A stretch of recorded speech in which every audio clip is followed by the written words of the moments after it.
parfois d'être une très belle boîte à idées. De plus en plus de vidéos sont postées pour vous expliquer la science des explications face caméra pour tous les publics. Et même si vous avez 7 ans, l'idée c'est d'avoir un petit peu le cerveau d'Einstein.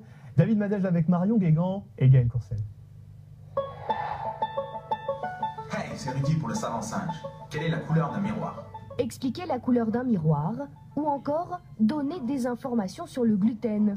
Alors le gluten est une partie de la céréale qui est composée de 2 protéines. Dans ses vidéos postées sur le web, Rudy répond à des questions insolites et scientifiques, un loisir qu'il a démarré l'été dernier et qui demande une petite préparation. J'ai un appareil photo numérique que je mets en face de moi, à peu près par ici. J'ai ma lumière aussi qui me permet d'avoir plus de qualité.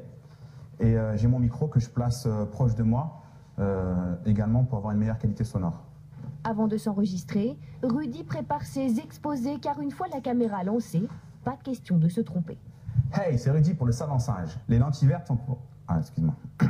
C'est vrai que ça me fait faire des recherches, ça me fait apprendre au quotidien. Et c'est aussi un échange avec les gens, ils sont contents quand je leur partage des infos, eux-mêmes me partagent des infos et ça m'enrichit. Résultat, sa chaîne connaît un petit succès, plus de 40 000 vues depuis sa création. Rien à voir avec les millions de vues des chaînes américaines comme Vsauce ou encore Minute Physics.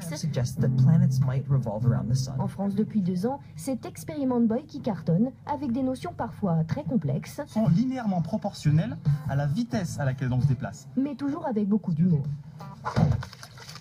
Ah ouais, c'est liquide. Tout ça, c'est une façon en fait de rendre un sujet qui au départ peut être un sujet scientifique un peu rébarbatif, de le rendre attractif pour des internautes, parfois des adolescents ou des jeunes adultes, qui donc du coup vont venir regarder ces vidéos, apprendre quelque chose et s'amuser en même temps. Apprendre et s'amuser, ce serait donc la recette pour rendre la science accessible à tous, une ambition désormais à portée de clic. La science, c'est mieux quand c'est ça.